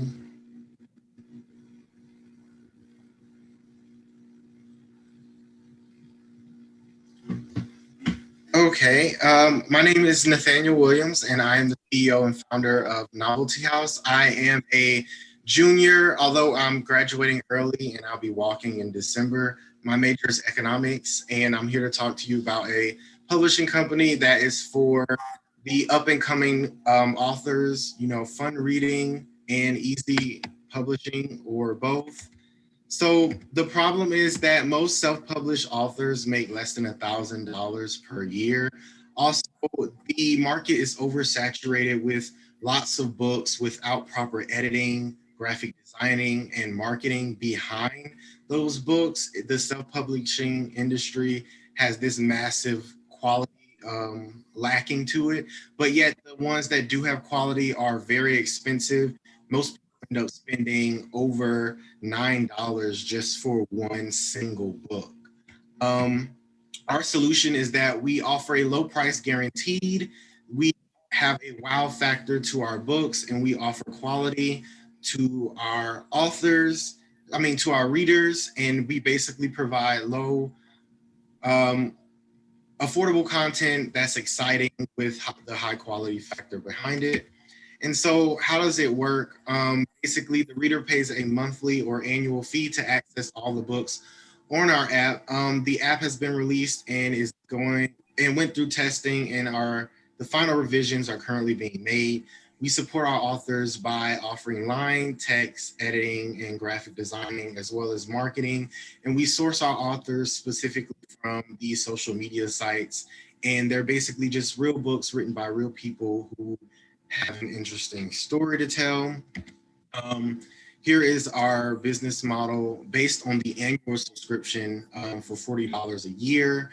Basically, here are our fixed costs and our total fixed costs and our gross profit margin of 76%. I do want you to know that the variable cost would be obviously royalties based on how many streams a book gets from readers to an author, and also marketing costs factored into our variable expenses.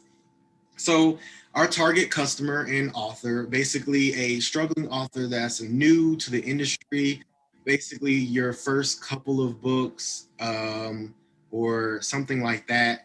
And basically we market to people who have more money, more time, and the incentive to learn or read. We found this to be in people who have recently graduated college but are still like within that age to use actual technology or an app. So probably between the ages of 23 to 40.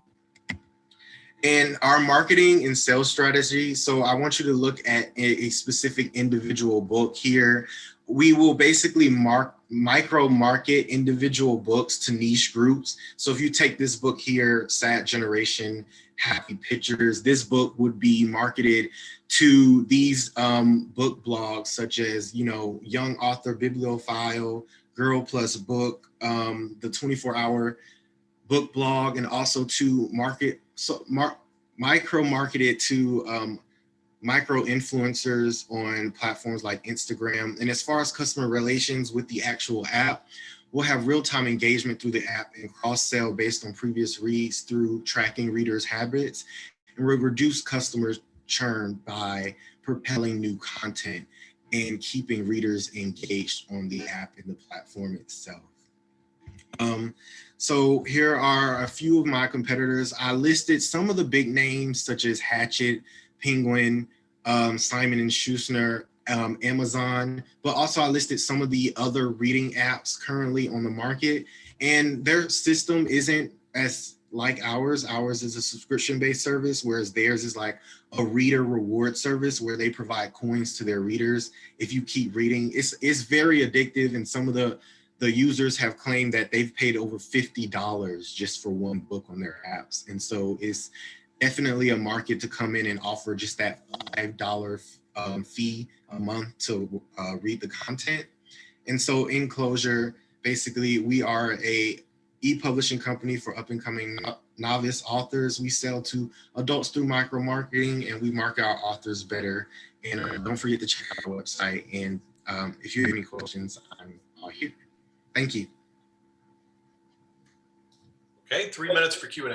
Yeah, Nathaniel, are you going after authors or are you going after readers first? Sounds like you've got kind of a chicken or egg issue. So currently I have been going after authors. We have 4 authors in about, I think 12, I want to say 12 books. I'm not sure. Our biggest problem right now is obviously editing and graphic designing. I have 3 English majors who work for me. Well, I don't pay them. They're interns at the College of English, and they I'm sorry, my computer is. They're interns at the College of English, and they basically review books for me in exchange for credit. I also have a graphic designing student, and so the problem is once I source the authors, I have to edit and do all of the work before marketing and putting it out there on the platform. So you really have to have you have to build a stable of authors of books. Yes. Right, before you have something to sell. So how long is it going to take to build hundreds of authors? I mean, what's your timeline on doing that?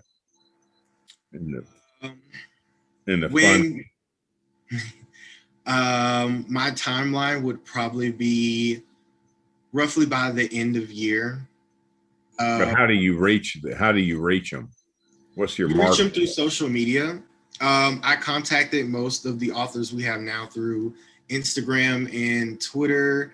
And basically they have emails on their profiles. If not, you can always direct message them. And if they're interested, they'll contact you back and we can negotiate being put on the app itself. I mean, what's the negative side? I mean, you would think it would be a positive for them to have another outlet, right? I mean, what's the negative for them, for the author? There really is no negative. We make it pretty clear that if you publish with us, you are still free to move and publish elsewhere. Right. The advantage to us is that if you do, it's still cheaper with us. Like you can publish on Amazon and publish with us, but if you go on Amazon and have people pay like $2 for your book, you can pay $5 with us and still access all of the other content. So essentially, it's not really a negative. We don't have a permanent system right now with our current authors. It's 6-month contract. So if they want to move on in 6 months, they can. And basically there's no negative with the authors. And also we offer the free editing and graphic designing and all of that as well. Okay. On the user front, what's your daily active user? What's your repeat usage? What's your? I'm so sorry. So my so we launched the app in October, but we had to go back. So I was new to the app process and I wasn't familiar with everything. Once the app launched, we had to go back and fix the design issues. And then after the design issues, we had to test the functional aspects of the app. And then we had to go and fix that as well. So I'm expecting it, I'm expecting it to be done, the full revision of the app to be done in April, at best, at worst, late May. Once that's done, then I will start marketing the books we already have and micro marketing to these niche groups and garnering our few readers. All right, and that'll have to be our last question. Nathaniel, thank you. Appreciate it. Good job. Thank you. My computer's really messing up, so I can't actually back out. You can just like kick me out if that's. No problem. Yeah, I'm sorry. Thank you. Thank you, Nathaniel. Okay, and next up, Eric Anderson's going to join us. Eric, are you live? There we are. And when you're ready, share your screen. All right, can everybody hear me? We've got you. All right, good. Let me.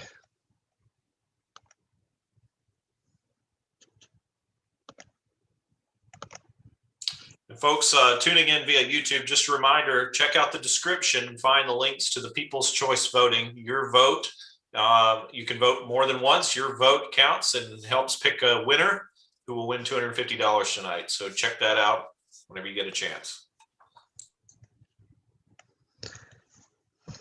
All right, am I good to go? Take it away. All right.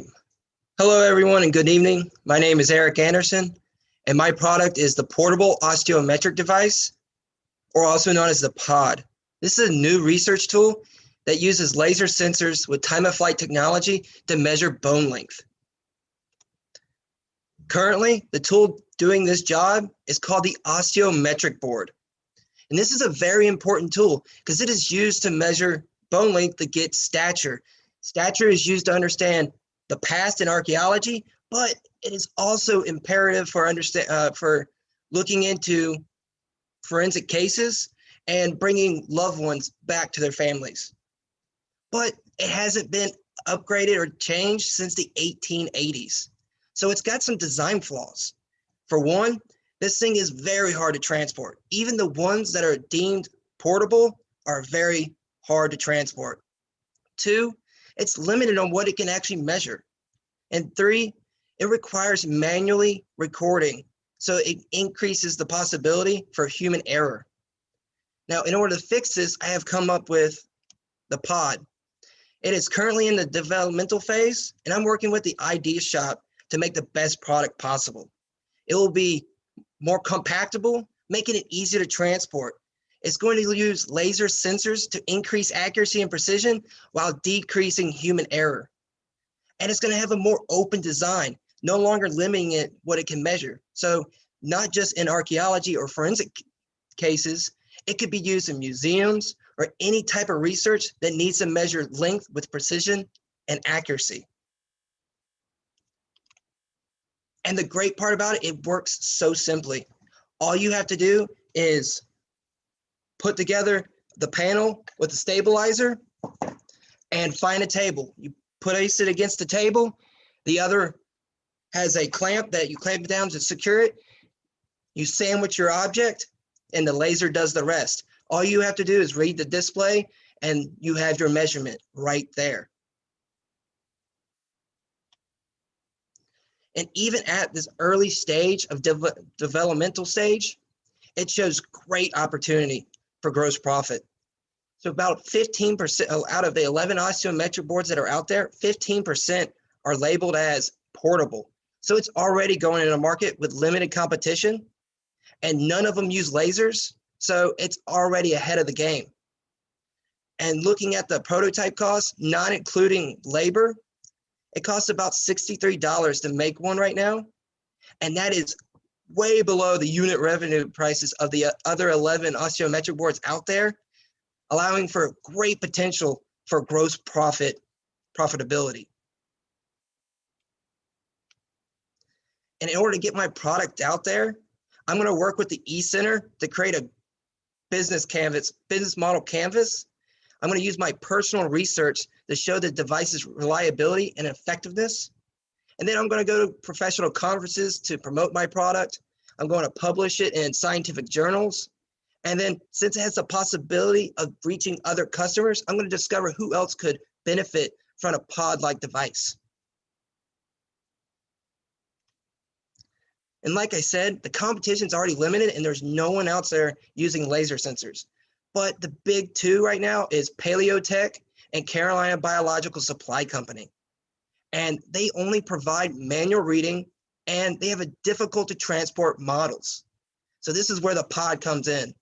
And it will be easier to transport and it will be using lasers to measure the distance, increasing accuracy and precision while decreasing that chance for human error. Now, the portable osteometric device is a great opportunity for a much needed upgrade that will be more accurate, more portable, and has great potential for gross profit. That is all for tonight. I want to thank everyone for listening. And if anybody has any questions, please feel free to ask now. Yeah, Eric, I want to tell you, I don't know what the hell this thing is, but your enthusiasm got me sold on it. So I want to learn more about it. But when you start talking about lasers, it makes a lot of sense. So I assume it's something that's needed. But yes, would you like me to explain what an osteometric? I was trying to find the question in there. Yeah, there's not really a question. Okay. But yeah, I got a question. How big is this market? How many of these boards are sold every year? That I am unaware of right now. Like I said, I'm in the developmental phase. But as I know, there is very few out there that are making these things. And right now, like the non-portable version from Paleotech costs about $825. And mine at the cost to make it right now is about $63. So that chance to, even if I go half their price, I'm already out competing them and providing a better product. And this product can not only just go to archaeologists and forensics, but think of this as a opportunity for identifying human remains and like on the border. This is a product about the traveling researcher. Rather than carrying this big hectic board all over the place, you have this nice, small, compactable thing you can put in your backpack and you can help people at the border identify human remains that are found there and bring them back to their loved ones. Well, Eric, what Wes was saying, what do you think the potential market is? I mean, the potential market right now, I believe it's untapped and it's not really, I believe it's a high chances for, but as of right now, I'm unaware. But I believe there's a possibility for high turnout. Eric, do you have any feedback on your MVP from anyone that might use this in a field, such as a police officer or a paleontologist, as you mentioned? Oh, so currently, I don't have any feedback from them, but me personally, I went to Croatia 2 summers ago working on a medieval dig site, looking at human remains. And one of our big problems was trying to get an osteometric board over there. So, and we had to use rulers and we had to kind of make up our makeshift thing because it's just these things are so hard to transport overseas, or say if you're transporting anywhere, it's very difficult. So from personal experience, this would be a fantastic tool to be able to put in my backpack and be able to get these accurate measurements without having the possibility of reading the measurement wrong and having that chance for human error. Hey, Eric, one of the things about very niche, small market products like these is a lot of times if you put some thought and effort into it, you can come up with some alternative uses that with some very minor changes to the product, maybe can be identified to be useful in other markets. So if you put any thought into that on maybe some other industries or markets that may find a use for similar technology. Yes, and this is the first model of it, and I'm actually coming up with, and I'm always trying to change it and make it a little bit better. And I've been thinking about looking into like biology, just basically walking around campus and talking to everyone there and going, hey, what do you do and how do you do it? And seeing if my product can actually benefit them. And right now I'm working on 3 different parts of it, and I'm trying to, every day I'm coming up with a better way to always make this a better product.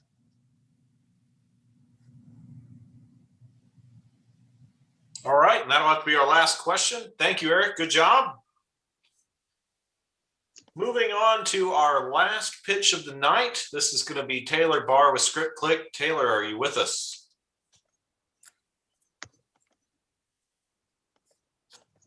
Yes. Can you hear me?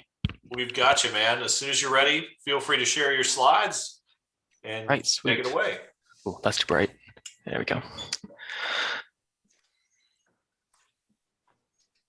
Got to find the right screen.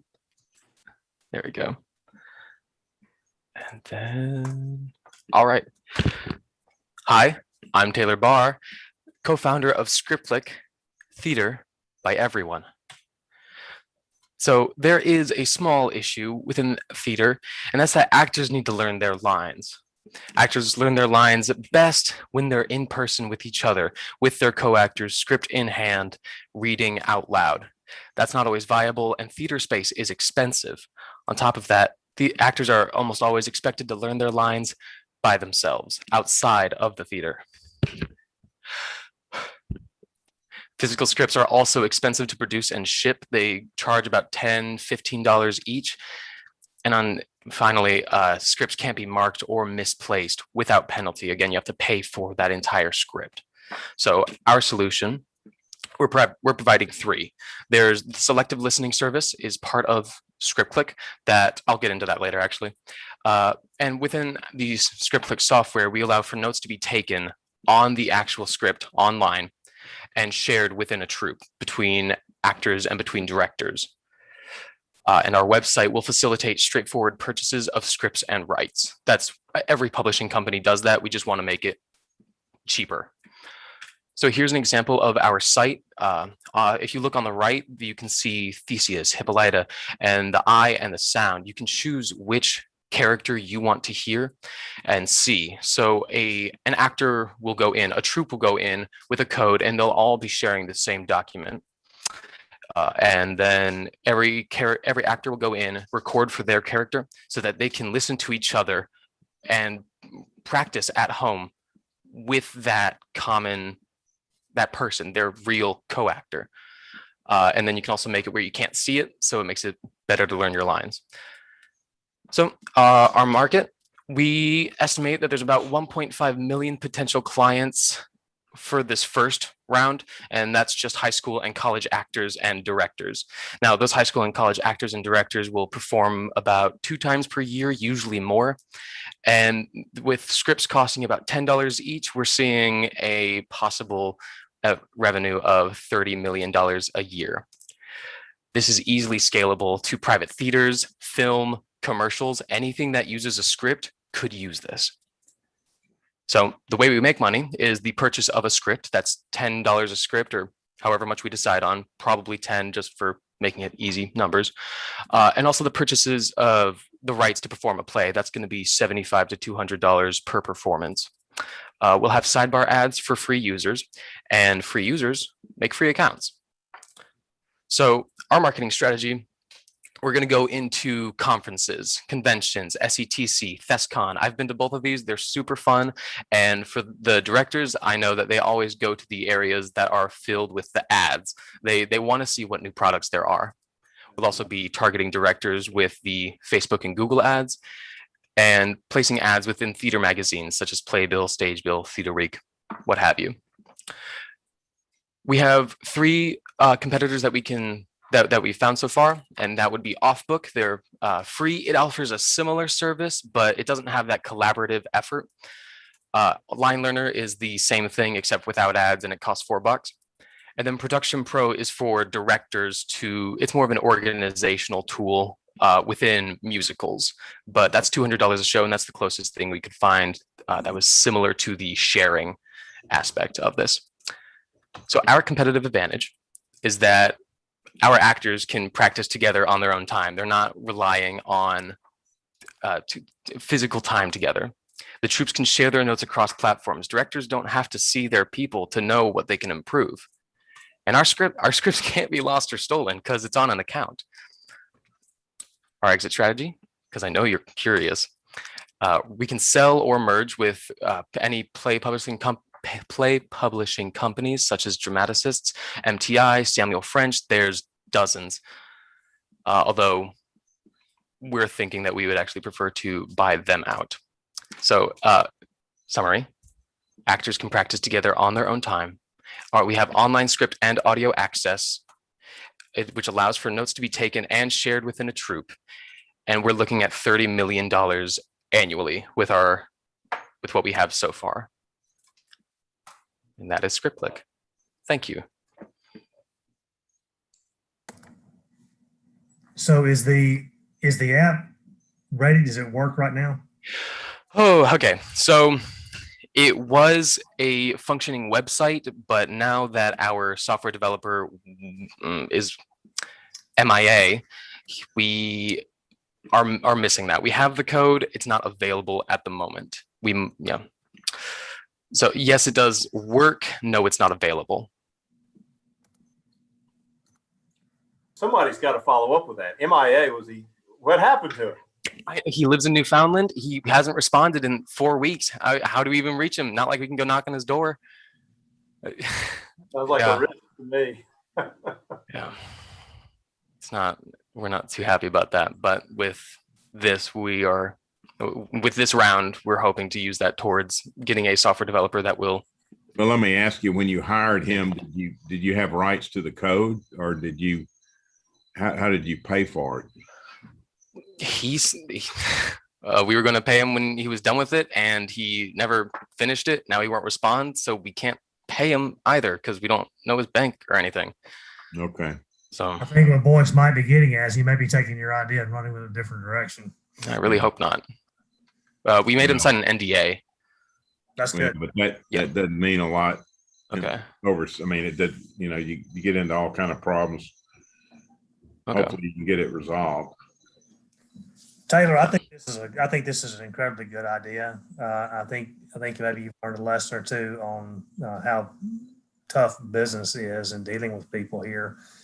But the concept of being able to practice the lines with the other actors, but not being at the exact same time, but allowing you each to do it separately, and then the app would create that environment and that cadence in the script. I think exactly. It's a fantastic idea, and I think it would really be helpful for actors to learn. I think the market for this is tremendous if you can actually pull it off. It sounds like you need a lot of money and a real developer who knows what he's doing. Yes, well, yeah. So let me ask you something. So you're telling me you have no access to the code he's written? For the moment, yes. Okay. Yeah. Have you thought about going to Newfoundland? I'd never considered it. The person is my co-founder's friend from childhood. They were in a robotics camp together, so there was no beef. We never expected that. He did. Well, there was some medical issues with him recently. Don't have to get into it, but right. it's probably just Well, that. like Wes said, that's one of the things you deal with. Is this part of. Yeah. So we're thinking worst case, we hire someone else and just restart it. We know what we want now. You rewrite it though. You should have, if you pay the guy, you should have access to you should get the code. He wouldn't let us pay him. Oh, okay. Yeah. Well, the good news is you haven't wasted any money. But it sounds like you wasted a good bit of time. Yes. In business, you guys will learn real quick that there's only two things that matter: is time and money, and they are about the same thing. So you've got to. What is your option B to deal with this issue? Have you come up with a plan to? We are currently looking for new software developers to either take what we have so far and run with it, or just create something brand new from our ideas. We have we have everything planned out already, what we want from it. So we can't imagine that it would be. Well, the good news is you got a functional design that you could have a developer go in there and develop. So it's not like you've already been down that road one time. So it makes it a little bit easier, you know? Right. And we've been on the look for a new software developer. We were hoping to use any new money towards that. So. Well, I really like your idea. I think you're onto something. I think it's just a matter of pulling it off. Yep. Thank you. All right. That'll have to be our last question. Taylor, thank you. Good job. Thank you. How do I get out of here? Okay, folks. Well, we have heard some amazing pitches tonight and had some great discussion with our judges. They now get the unfortunately difficult task of having to pick winners out of this crop tonight. So we're going to take a short break and be back in a bit. Remember, there's People's Choice Voting. Go to YouTube, click the link. You can vote as many times as you want. So if you're really excited about a particular team, go drop some votes, and we'll be back shortly. See you all soon.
Okay, folks, welcome back. We are here. Our judges had a tough time here figuring out how they were going to rank these teams and how to think about them. And we're going to hear from each one of them on overall feedback for the night before we announce tonight's winners. So we'll start in right from the top here. Mr. Jim Lowry, what were your thoughts on the night? Well, first and foremost, I always think about there is no way in the world I could have done this when I was in college. So congratulations to each and every one of you for having the courage, the drive, the curiosity to have an idea and be able to do this. So congrats. And I've done this for several years, and I swear I think the ideas get more diverse and more creative. So congrats to everybody. Thanks, Jim. Wes, how about you? I was very proud of every presentation. I agree with Jim that the content was excellent tonight.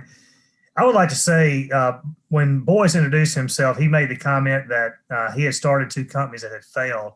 I've done the same. I've had numerous companies. Some do well, some don't. Some that have no chance of failing failed. Some that had no chance of survival were my biggest hits. So if what you presented tonight was not voted one of the top 3, first off, who cares what we think? If you believe in it, go for it, and fill the gaps on what you're doing. Secondly, if you do have something that you enjoy doing and you find that it's not going great, don't be afraid to pivot and change with the times and try 2 or 3 different things. So don't be stuck on just one thing. But congratulations to the group as a whole. Awesome. Thanks, Wes. Daniel, how about you? Yeah, I told the story to the judges in the breakout room, but I'll tell it again. I pitched in this competition 10 years ago when really we were first kind of getting started. I got second place. We won $200, and we went after trying to build something. I can promise you we would have been the last place pitch today. It's phenomenal to see what you guys are doing, what you're learning, and what you're pitching. My feedback to you is, you've just entered an amazing network of entrepreneurs from this university. It's massive. I'm always surprised when I go out and pitch and when I'm in a different room.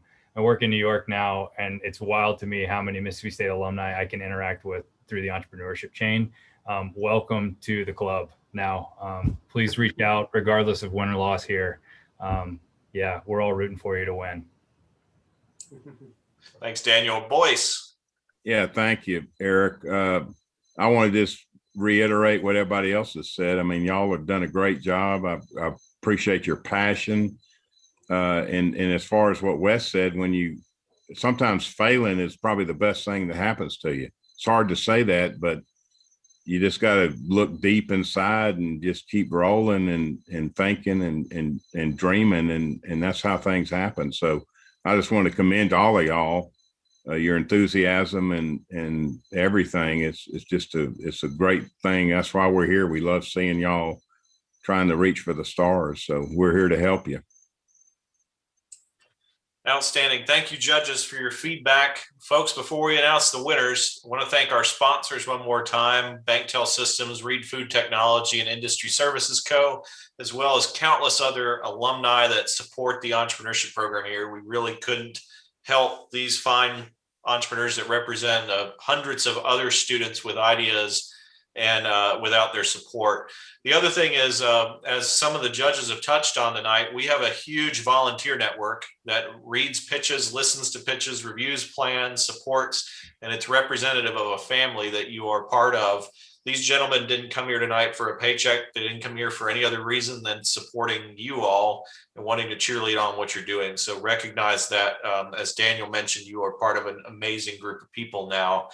The last thing I want to say as director of the E-Center tonight is that, remember, you are all winners because you showed up and pitched, and taking the next step makes you a winner. So it's all about what you do next with this. So don't forget that this is all fun to pick winners tonight, but the real winners are the people that wake up tomorrow and go do something. So with that, I'm going to turn it over to our judges who are going to share the winners tonight. We're going to start first with the People's Choice. And I believe Jim Lowry is going to share our People's Choice winner tonight. Well, I'm kind of surprised you started there. So I'm even more surprised that with 1,400 votes, the winner is and I'm going to say it wrong, Myco Leather. That's great to hear. Right. Congratulations. Well done. Thank you so much. Okay, moving on to our third place winner tonight. Mr. Daniel Harrington is going to share our winner. Yeah, our third place winner is Mesotech. We believe the problem you're solving is real, the market's defined and addressable, and the technology is achievable and well scoped. Congrats. Thank you very much. I really appreciate it. Great work. Congratulations, Timothy. All right, Mr. Wes Bowen, tell us who our second place winner is tonight.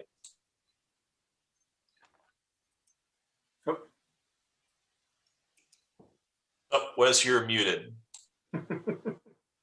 Okay, sorry about that. The second place is ScriptClick. We feel like it was a technology that really fits a need. We feel like it will make the actors' jobs much easier to do. I think it'll be widely accepted in the industry because I think it addresses a problem that most everybody deals with. I think also the issue of finding a developer should be a pretty easy thing to overcome. I don't think it'd be that technologically difficult to come up with something that would work here. Fantastic. Thank you. Awesome. Congratulations, Taylor. All right, folks. Tonight, our winner is going to be announced by Mr. Boyce Adams, representing our lead sponsor, BankTel. So, Boyce.